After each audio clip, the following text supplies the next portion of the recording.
Welcome to the Growing Your Business podcast. This is the show that dives into the big question, what's in it for me, for both the business and its customers? On each episode, we sit down with a business owner or leader to uncover their why, their values, and the stories that drive them to grow their business.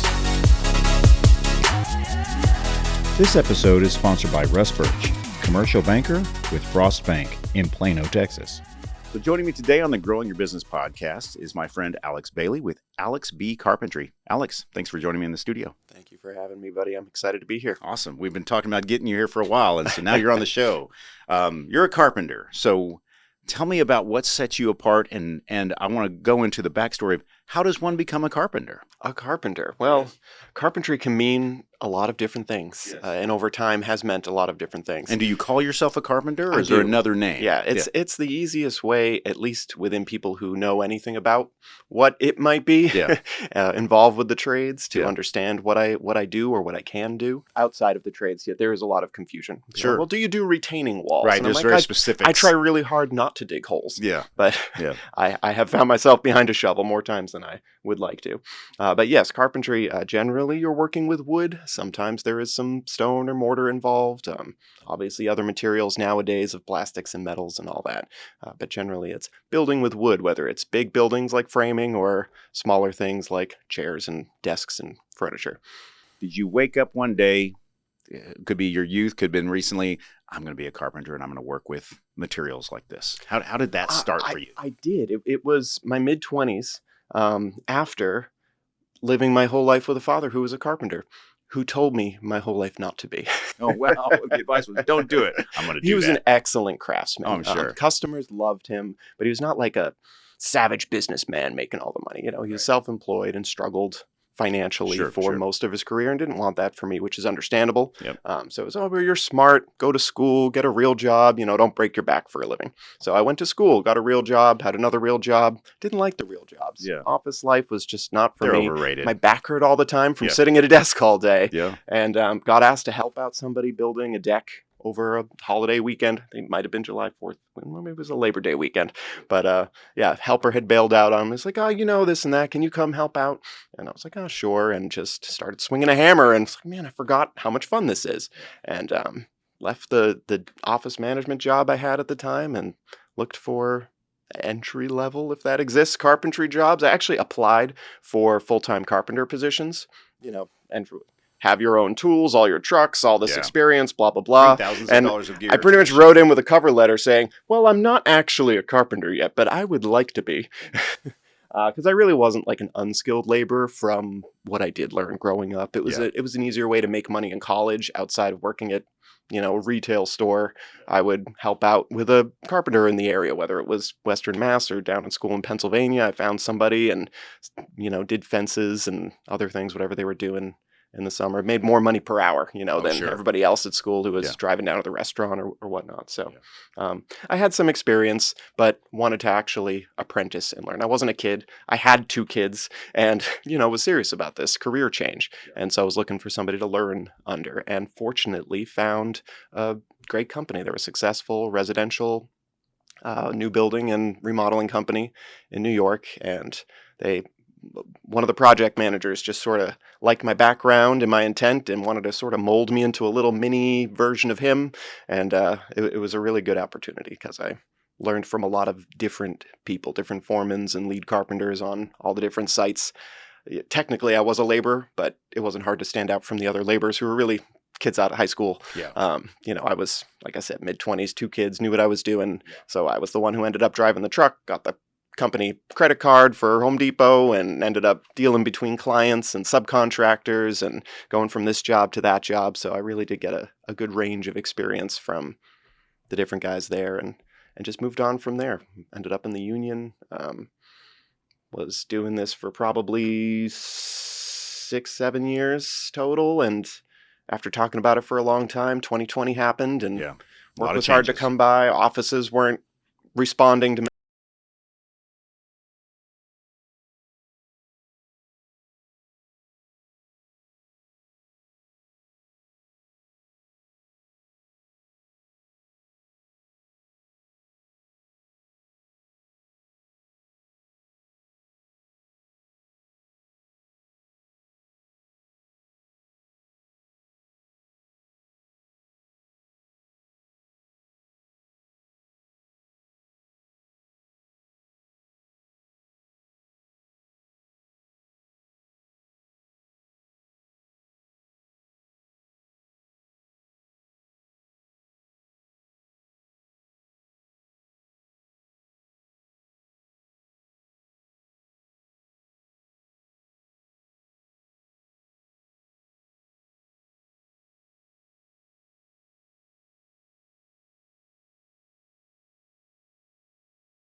again, narrowing that focus to a field where the work was valued by me as well as the customer, who is the one paying for it and honestly has to live with it. I finish the job and I walk away. I got maybe a couple pictures and I remember it, but these are the people opening the doors every day and living with it and touching it and sitting down on the couch and staring at it. Right. And, so it's got to be to the detail, something that they like, something that they're happy with, what they wanted and done right.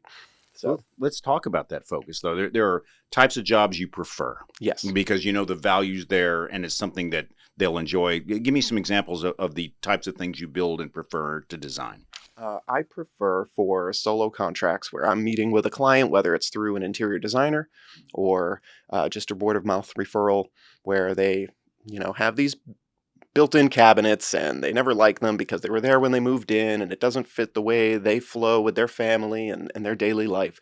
And so they really want to take them out and do something different with the space. And frequently, taking apart this custom built work and then putting in just differently custom built work. But that hand touch, that detail of this is what I want for my life. I dealt with the shorter person who struggles to reach up in this cabinet and all the things in the storage. And so we really just lower it. Well, where's your sitting position? Where's your reaching position? We'll put the cabinets there. We'll put the shelf here. We'll make sure that it's a couple inches taller so that it fits the things that you want to put there, and just making it customized to their life. And it's not rocket science in that aspect, but it takes skill to be able to, again, fit it into the space properly, to foresee what challenges we may have to overcome to make it work, and to be able to ask the right questions of how to make it work and just see how it could be different. Because sometimes people just struggle to see that. They might see pretty pictures on, Facebook or Instagram and say, oh, I would love to have something like that, but then struggle to realistically squeeze that picture into their actual living room or their bedroom. And so I help them just make those sort of visions from somebody else's life fit realistically into their life. And mostly that's through, again, the skill, the background, and sort of the informing the client. Yeah. If this is what you want to happen, we could do it like this. And you would see, this nosing on the shelf to help support it because it's kind of long. Or, we could support it with some brackets and we could have some corbels and they could be decorative, or they could be metal, or they could be whatever you wanted. We could just do cleats along the wall so you don't see what's holding it up, and just have these different options so they understand, well, in order to make this thing happen and not fall down, then how would I prefer to see it? And they might not even envisioned those even slight differences that can make all the difference at the end of the day. Like I said, when you're sitting down and staring at it for the next 10, 20 years. Well, it sounds like a lot of what you provide, obviously you have the background and the skill to make just about anything, but a lot of what you provide is the consultation, is asking a lot of the right questions to get to what's the real reason they want this, and what do they really want it to be, as from a style and function. So it sounds like you have a process there of ask a lot of questions, get a lot of answers, build on those answers, an additional question, get to the root of it, which is important for any business. For sure. Like I said, there are a lot of talented people out there providing similar, I guess, products at the end of the day, but I don't sell a product, I sell a service. Right. So I'm helping you bring something to fruition that you've wanted to see change. And I have, again, the background, even from my customer service background of years of working with the office. I did trainings for new employees. I managed large clients for payroll and did office management with people walking in every day. And it's just, I guess, the skill that I picked up of asking questions, of stopping to listen. And that combined with the actual carpentry skills can make things happen. My wife says I'm sort of the loner husband, because it's not easy for everybody to do, but I'm used to does it look good here? What about here? How about now? Very, two inches to the left? No. And not everybody can deal with that, and Yeah. understandably. But some guys walk in and they just want it to be on the plans, and they want the numbers, and that's what it needs to be. And I'm okay with the sort of more fluid lines of figuring it out together.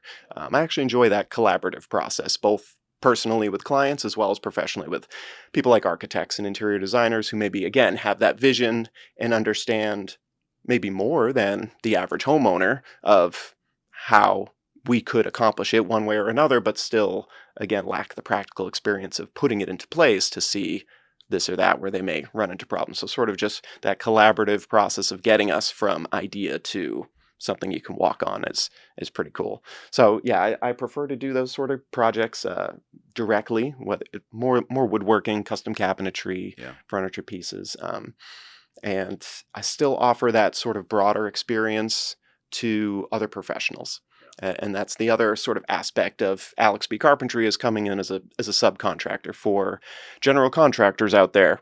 And that would be coming in for a day or a week or whatever to help them with these in-between projects where, the cabinet guys are gone and the trim guys came through, and now we're left with this piece that's unfinished, this thing that needs to get changed, this that needs to, be built up before the countertops can go in. And it's not practical to call back another company with a crew of 3 or 4 people to come in and do this thing that maybe takes, a few hours, or these several small projects that put together is a couple days worth, but it's 3 or 4 different companies that they would have contracted to do it. And it's just not, again, practical for them to do. And I can come in myself, just one person with the tools and experience I have, and work together with them to say, how do we solve these problems? And that looks like the pocket door is installed and trimmed, but the way the attic ladder comes down, it hits the edge of it. So we need to uninstall the pocket door and move it over 4 inches, which is just completely undoing 3 different people's work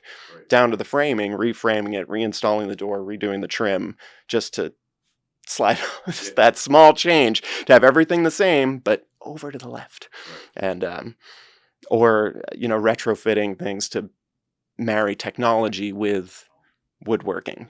I was just a week or 2 ago, I was retrofitting a false cabinet front, in front of a sink or something. You might have something that looks like a drawer face, but it doesn't open because there's a sink behind it. So there's no drawer, but it looks like the rest of the cabinetry. They had this in front of what just looked like a blank countertop, and it's called Invisicook, which was new to me, but it's a brand that makes induction heating through your countertop, so you don't see stovetop burners. And so I was confused at first. There was one gas burner in the middle of the countertop, I presume for boiling and things like that. And I was like, man, did these people just eat out all the time? They have a microwave, a small oven, and then one burner. I'm like, I'm using 2-3 burners every day, all at the same time. And turns out they had this Invisicook technology, but it needed to be installed. There was a control panel just loose on wires inside the cabinet, and so I had to take apart, because again, this wasn't the cabinet people that were going to do it. This wasn't the Invisicook people who were going to do it. And so the GC called me to come down and make this happen for them. So we take things apart, and I put in a little, angled piece so that this false drawer front can fold down and then have a control panel that's all mortised in and pretty looking, that smoothly operates and looks like it matches everything else. So, and that was like a whole day project with the wood veneer and taking apart other people's work carefully. Yes. And that solves their problem. Right. And help with one phone call. Yeah, one phone call. That's terrific. So, Alex, I see you're wearing purple, and before the show, you mentioned that has an important message. Tell me why you're wearing the purple shirt. Well, when I was starting my business in 2020, when it was hard to find work and all that, I was thinking about how to do it. You got to make a business card, have a business name, all the things. Thought about the business name. That was pretty easy. Sure. And thought about the business card and what I should put on it. And, I thought about Jesus, and of course is the first thing that came to mind. But I was like, we've moved from New York down to Texas, and it's just different up there. And I'm like, man, he has his own billboards and stuff down here. Like, doesn't seem like he needs my help. Right. And so the second thing that came to mind was my friend Nikki. Life-changing event for all of us was when a very dear friend and neighbor, my wife had known her since they were in middle school, her and her sister. But Nikki had defended herself against an abusive partner and ended up taking his life, and was highly and heavily persecuted for it. And prosecuted. It has its own term. It happens so often. It's called criminalized survival. Wow. And so really severely, held in jail illegally for over 8 months. Had to file separately for habeas corpus to even be released. Went through a couple of years of back and forth of getting evidence turned down. The judge wouldn't allow medical records to be submitted. Kicked her lawyer off of the case. Brought in another prosecutor from another county because the ones involved had to recuse themselves because of their own conflict of interest, of how much they knew about what had been going on and didn't do anything about it. Wow. Lots of really seedy, Yeah. shady stuff behind the scenes that turned into her being held away from her kids, all this terrible stuff. And ultimately, over 6 years in and out of jail and then prison, she was sentenced. She was found guilty and put in jail for murder, which was just unbelievable to all of us that knew her and what was happening. And we would show up at the county jailhouse and show up at the court and show up in court in purple, because purple is the color for domestic violence awareness and prevention. And so we became this sea of purple outside trying to make a difference. And we did in very real, tangible ways, as well as emotional and social justice ways, but it still ended up with her going to prison. And it felt so defeating, but she was able to get a pro bono lawyer from New York City to help out. He was phenomenal, appealed. The Court of Appeals reamed out the judge of all these things that he did wrong, with these archaic understandings of abuse in the legal system. There was a new law that had been passed that allows domestic abuse to be considered in their sentencing. It was called the DVSJA in New York.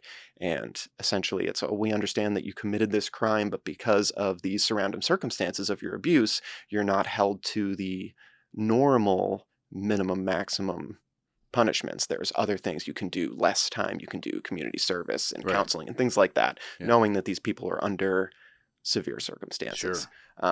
And it was supposed to be a precedent-setting case for this law that had been passed, and he just had a whole separate hearing for it where they only talked about the abuse, and at the end of it, he came on and gave a statement that said, "You're a broken person, and you must have reluctantly consented," which is an oxymoron. Yeah. You can't reluctantly consent. Right. So just threw in jail anyways, because he knew what was going on. I don't know if he was involved or not, but it was tragic from top to bottom. So ultimately it was appealed. Her sentence was reduced under this law. She should have been looked at under to begin with, and she was released over a year ago and is home with her sister and her kids and working on healing and putting back together her life. But it's not just her. This story is across the country, really the world, but as far as we can do much about, it's across the country. It doesn't matter if you're a red state or a blue state. We as a people, as a culture, I guess, don't like women to be violent. We don't like to talk about domestic abuse and how frequently it happens and how close to home it is, and that it's probably in your church and on your street in one level or another. And so we just don't give it the publicity. We don't give it the honesty. We don't credit women with their stories of what they experience and what happens to them until for some reason we see it ourselves. But domestic abuse isn't just a Lifetime movie of this psychopath that does these crazy things. It's not just the woman in the alley, right? That we think we would save as a hero. It's your neighbor. It's the person you go to church with. It's these people who are controlling them financially and emotionally, and as well as physically and sexually. And it becomes horrific because if you're doing these things or behaving this way, it's taking away someone else's humanity. It's devaluing them as a person. And it's very big in the media to talk about nowadays with what's happening in other countries. And devaluing humans is, it's a slippery slope. And this is for the show notes. I want to post a link to the organization. The organization the website is westandwithnikki.com. Nikki is Nikki. And you can go there to find out more about her story and as well as other domestic abuse cases. And they use the platform that they've built to help other women in specific situations in court cases, as well as other efforts to enact laws similar to what was passed in New York to help change the system, besides just help individuals with awareness and funds. You can also make permanent changes to help countless individuals moving forward. It's a real uphill battle. It's a long history of it's a hard war to fight. It's not something people like to talk about, and that's why it's on my business card ultimately, is because at least we can talk about it more. Whether or not it helps my business to make people uncomfortable, it's sort of the least I can do. I wish I could have done more for Nikki, back then. I wish wearing purple made a bigger difference than it does, but it's something I can do. I can still do today and moving forward, and something I know hasn't gone away. And so it's a need out there. And like I did, I solve problems. This is a problem I can't solve, but it's important to me, and so I guess I can Awareness. Do what I can. Awareness is an important first step. Stay with us. The Growing Your Business podcast will return right after this. A woman in Austin was depositing a cashier's check at the bank, but she deposited it right into a storm drain. The frost banker found another way in. Time out! So he went into the hole, like a cave diver. A real spelunker of the streets. What about the check? It's money in the bank. Ka-ching! Ka-chang. Ready to amplify your brand's voice? At Blue Mike Studios, we transform your ideas into captivating podcasts and videos. Whether you're launching your own show or guest starring on ours, we've got you covered. From recording and editing to social media promotion. With state-of-the-art 4K video and crystal clear audio, your content will shine. We offer guest packages on our podcasts and offer segments from the show for you to share. Or let us help you build your own branded podcast with custom strategy, branding, and full production support. Visit BlueMikeStudios.com today and let your voice be heard. Please check our show notes for sponsorship links and additional details. Now, back to the Growing Your Business podcast with Buddy Broyles. Tell me about a specific job or even a piece you built. Something that is in that was some of my best work. And maybe some of how you got there from asking the questions to getting it built. A year or two ago, I had and this was for another GC and designer working together. They had a couple of pieces with real specifics in mind. And it was, well, how are we going to get here from where they're at? Customer had a large front entry door with 2 side lights. And they wanted that all taken out. It was very modern looking, just smooth angles, black. And they found this old oak door with fancy trim work and pretty glass, and they wanted side lights to match it because they had this large open space and didn't want just the door. They still wanted the windows and the light coming in the front and all that stuff.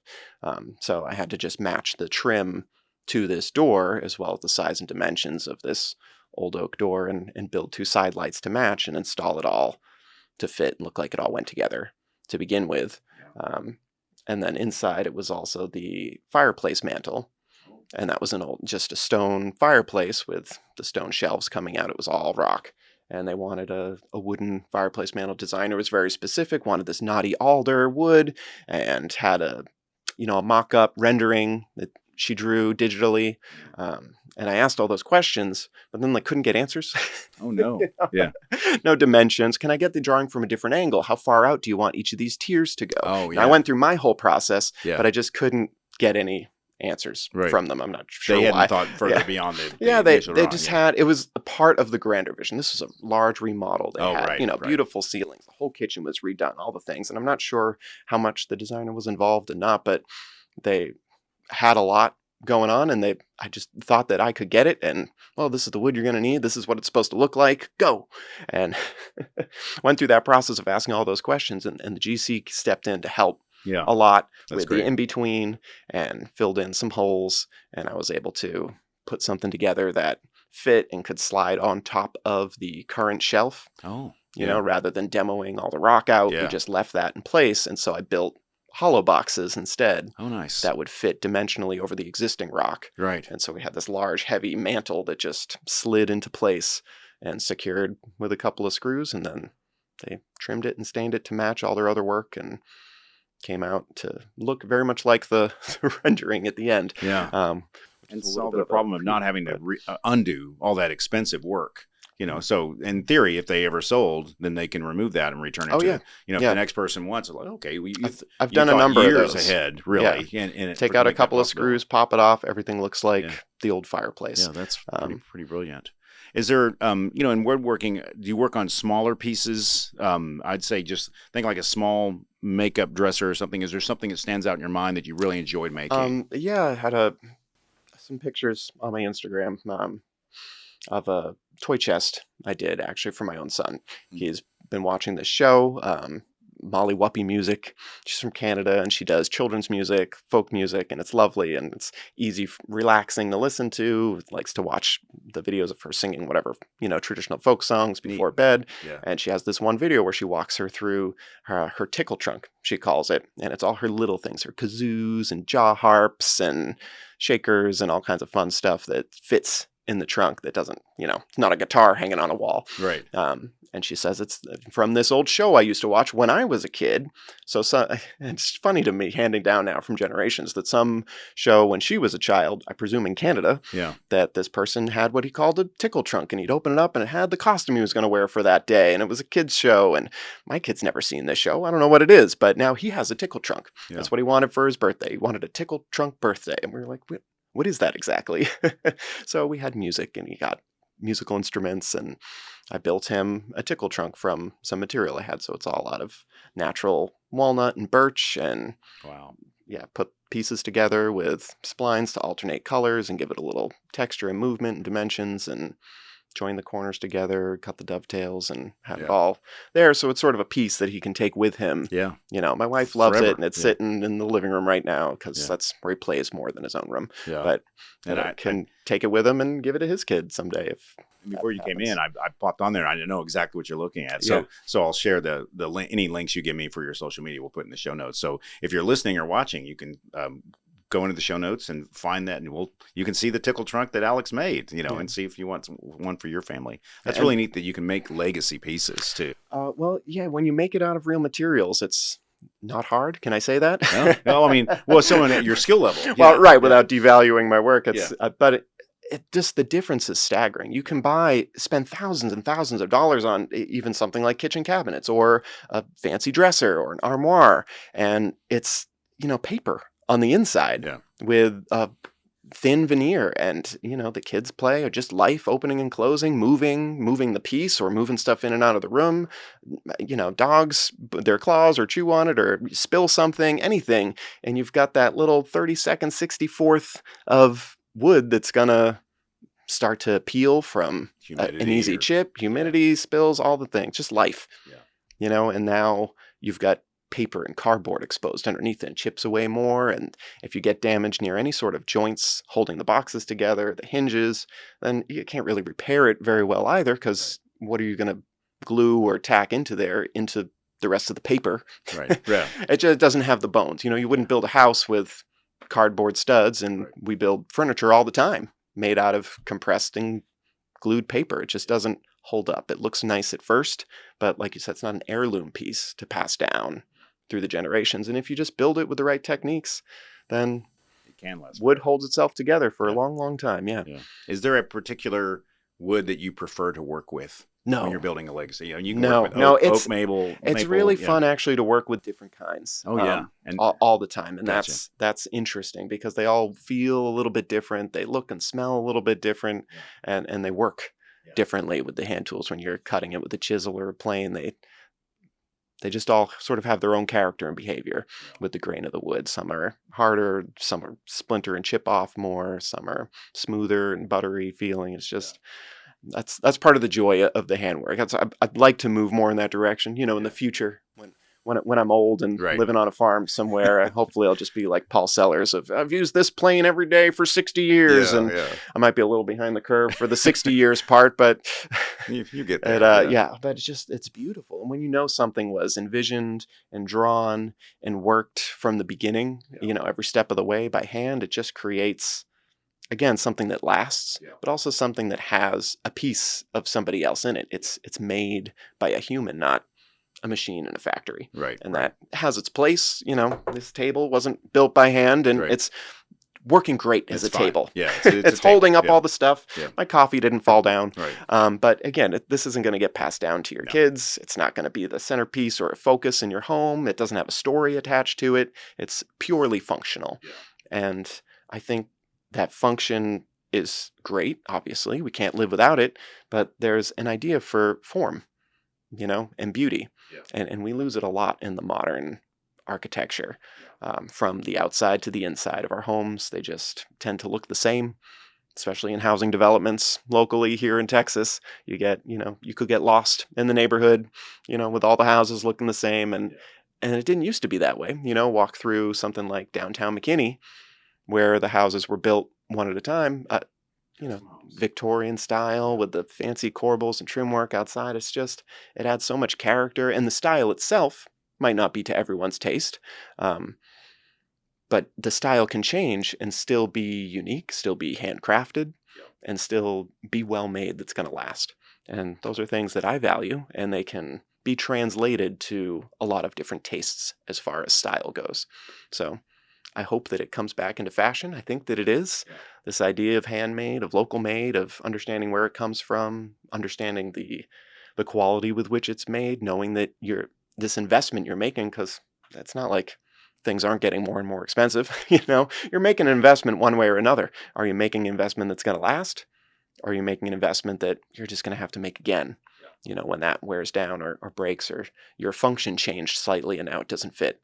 And things that are custom made can have multiple functions, and even if they don't, there's something that they hold value in themselves, where it's worth sort of making it work and redesigning. If you have this beautiful, say, credenza passed down from your grandparents or something, you'd sort of set your dining room around it, and have it be a feature, and it holds the fancy china plates or whatever you have, and it's something that's worth paying attention to. It is. Yeah. Instead of something that just gets pushed aside. Sure. And I think in our spaces, in our living rooms, our bedrooms, our dining rooms, our kitchens, where we're living our life with our children, with our spouses, with our friends, with our families, where, that's what makes life worth living, all those moments. And we share them on and around pieces. And so they have to come from somewhere. Yeah. Why not have it be something that also feels like home? So if someone's listening or watching, what's the best way to reach you now that they're probably considering, hiring you? Oh, I hope so. Yeah. You can reach me through my online business card, LFI. It has a contact me, fill out some basic information. It'll send me a message, and that also has my, you can reach out by. Can we post my phone number? Is that allowed? Or email address? Well, we'll put it in the show notes. So everything that you give me, Alex, I'll put in the show notes. So Perfect. Just scroll down on any platform you're consuming this, and whatever he's given me, and we'll update it if it changes. But yeah, I prefer direct contact. Yeah, because we're going to have a conversation at some point, anyways. Sure. For the work that I'm looking for, I get a lot of, can I get a quote? And they send me a picture, and I'm like, well, not really. I have a lot of questions about this picture, right? Like we talked about. That's the process. A good phone call or in person is what's going to make. We'll land there eventually, but I understand it's hard for some people to do a cold call. So an initial text or online message will work as well, and we'll follow up after that. Yeah, start the conversation. Yeah, really is where it should be. So, Alex, thanks for coming in and sharing. Obviously, your obvious passion for what you do. You're an artist. You're a craftsman. You're an artist. You're a professional in what you do. And I appreciate you contributing to the world and contributing your time to the show. Oh, thank you for having me. It was a joy. This episode was sponsored by Russ Birch, commercial banker with Frost Bank, Plano, Texas. Thank you for joining us today on the Growing Your Business podcast. Please see the show notes for links to our sponsors, our social media, and to learn more about today's guest.